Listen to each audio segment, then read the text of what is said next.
Morning students, how are you. आज हम कक्षा 9वीं में कविता 11 जिसका नाम है सिवैये, जिसके कवि हैं रस खान। इससे पहले वाली कक्षाओं में हम अपनी कविता पढ़ चुके हैं। आज हम जो हमारी 11वीं कविता उसके आज हम प्रश्न उत्तर करेंगे। हमारा जो पहला प्रश्न है वो क्या है, ब्रज भूमि के प्रति कवि का प्रेम किन किन रूपों से अभिव्यक्त हुआ है। यहाँ पे जो कवि है वो क्या हमें हमसे जो प्रश्न है उनका क्या है कि जो ब्रज भूमि है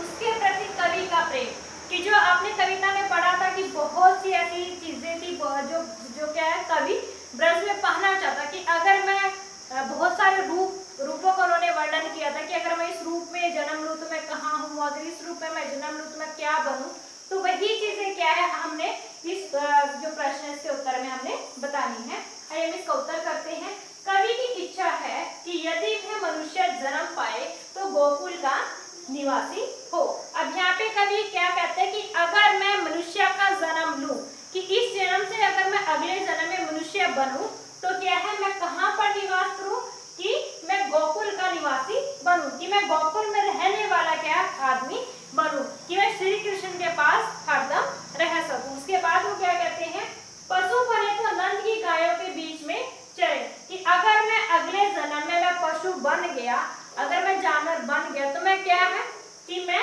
कहाँ पर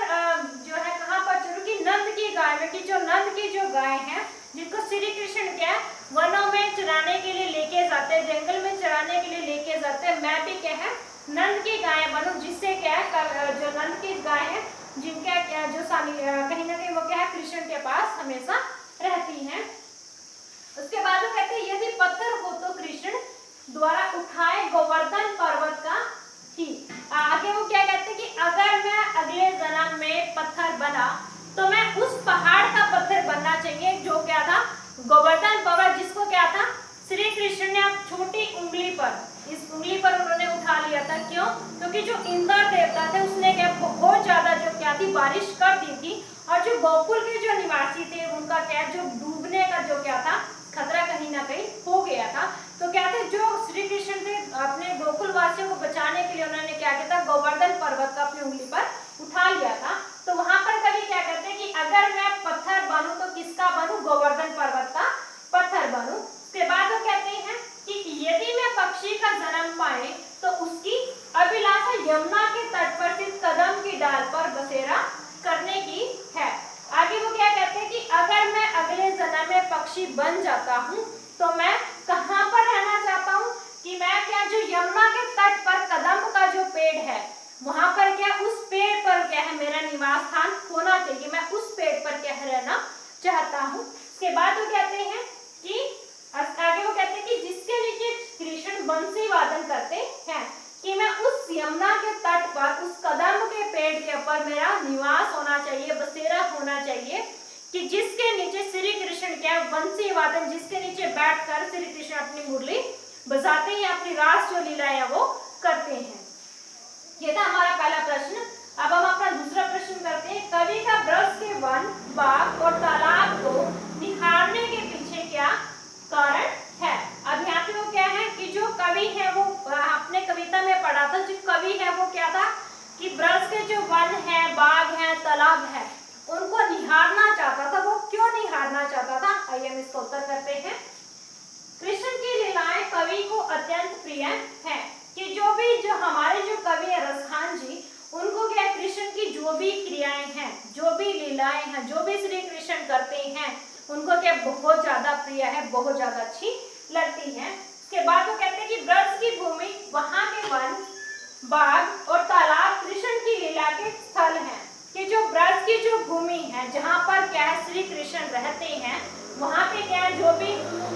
वन है बाग है तालाब है, कि जो भी वहाँ पे है वन बाग तालाब जो भी चीजें हैं वहाँ पे क्या श्री कृष्ण की जो लीलाएं हैं, श्री कृष्ण की जो डेली की जो एक्टिविटीज है क्रियाएं हैं वो हमेशा वहाँ पर करते रहते हैं। अतः कवि अपने आराध्य कृष्ण का सामीप्य पाने के लिए ब्रज के वन बाग और तालाबों को अपनी आंखों से निहारना या देखना चाहता है। अब यहाँ पे वो कहते हैं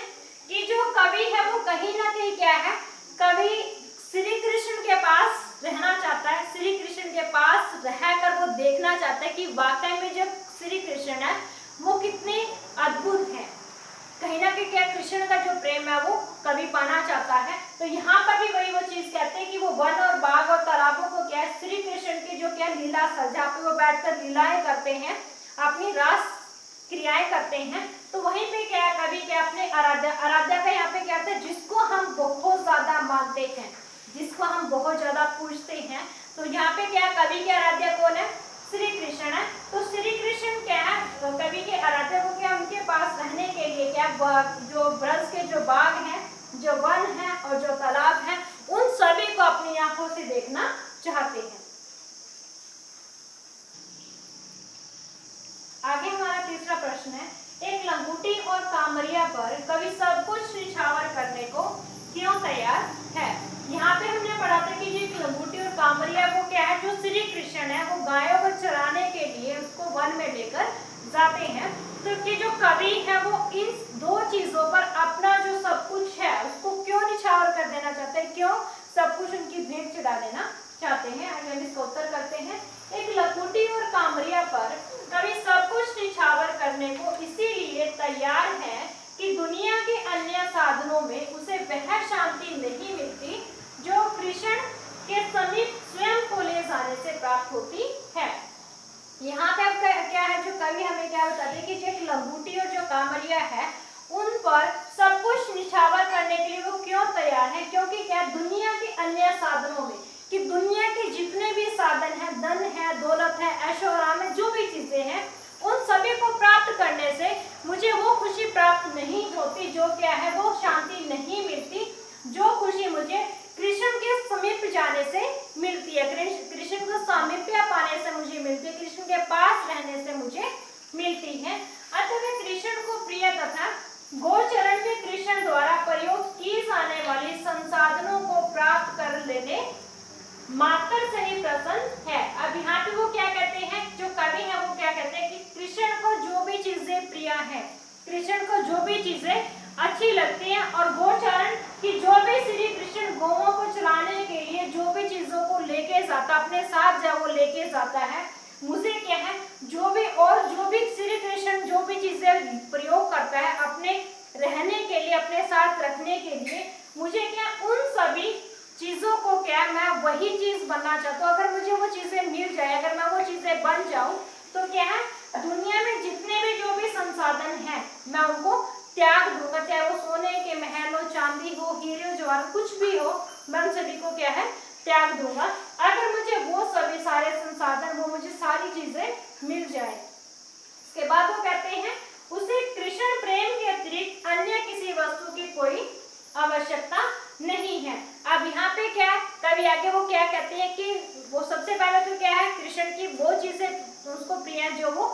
प्रयोग करते हैं, जो चीज कृष्ण को प्रिय है, जो गौओं को चराने के लिए अपने साथ लेके जाते हैं। उसके बाद वो क्या कहते हैं कि जो कृष्ण की जो भी चीजें हैं, कृष्ण का जो प्रेम है, मैं सिर्फ क्या है कृष्ण का प्रेम पाना चाहता हूँ, कृष्ण के पास रहना चाहता हूँ, उसके अलावा क्या है मुझे कोई भी चीज की आवश्यकता नहीं है। उसके बाद हमारा है आगे चौथा प्रश्न,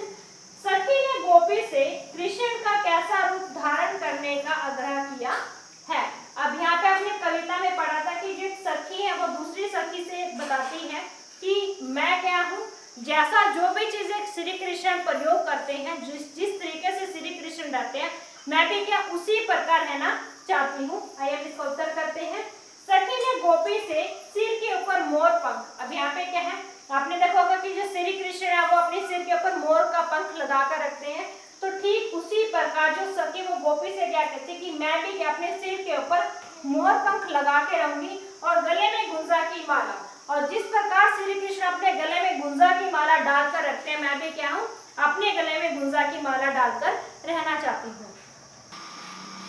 उसके बाद हमारा जो था कि जो गोपी है वो क्या करना चाहती है कि गले में सिर पर मोर पंख और गले में गुंजा की माला धारण किए, शरीर पर पीतांबर ओढ़े और हाथ में गायों को चराने की लखूटी लिए गवाल बालों के साथ वन में विचरण करते हुए कृष्ण का रूप धारण करने का आग्रह किया था। अब यहाँ पे क्या था कि जो सखी थी वो अपनी गोपी से क्या कहती है, सखी जो है गोपी से क्या कहती है कि वो क्या है, सिर पर मोर पंख और उसके बाद क्या, गले में अपनी गुंजा माला, सिर पर मोर पंख और गले में गुंजा की माला डालकर अपने शरीर पर पीतांबर ओढ़े। पीतांबर के यहाँ पे क्या था, पीले वस्त्र जो होते हैं, पीले वस्त्रों को जो धारण करने वाला होता है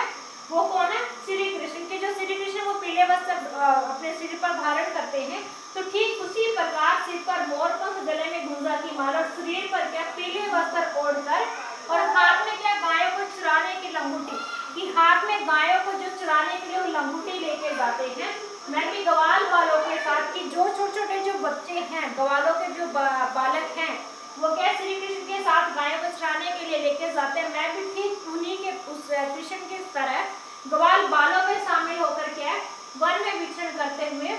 वन में घूमने के लिए श्री कृष्ण का रूप धारण करने का आग्रह किया था। श्री कृष्ण का रूप धारण करने का आग्रह करती है। उसके बाद वो क्या कहती है, हमारा जो 5वां प्रश्न है, आपके विचार से कवि पशु पक्षी और पहाड़ के रूप में भी कृष्ण का सानिध्य क्यों प्राप्त करना चाहता है। अब यहाँ पे क्या है, कवि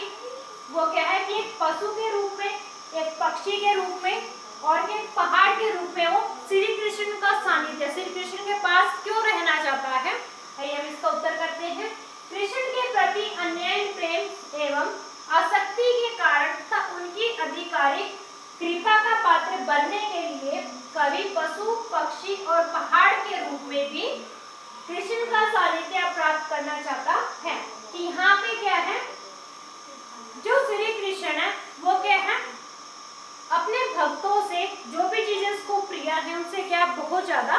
प्रेम करते हैं। ठीक उसी प्रकार जो क्या है, जो कवि है वो भी अगर श्री कृष्ण के पास रहेंगे तो कहीं ना कहीं जो श्री कृष्ण का प्रेम है वो उनको प्राप्त होगा। उसके बाद वो क्या कहते हैं कि उनकी आधिकारिक कृपा, कि कहीं ना कहीं क्या, जो उसके पास रहते हैं उनको उनके कृष्ण के पास रहने का अधिकार होता है, और जो उसके पास रहते हैं तो कहीं ना कहीं क्या है, वो अपने उनको सहज कर, उनको संभाल कर अपने पास रखते हैं, कि कहीं ना कहीं उनके ऊपर उसकी दया बनी रहती है। तो इन सभी कारणों की वो क्या, कृष्ण का प्रेम पाना चाहता है, उसका क्या आसक्ति, की उसके जो प्रेम में लीन रहना चाहता है। उसके बाद वो क्या है, उसकी अधिकारी कृपा पाने के लिए वो क्या है, पशु पक्षी और पहाड़ के रूप में क्या है, कृष्ण के पास रहना चाहता है।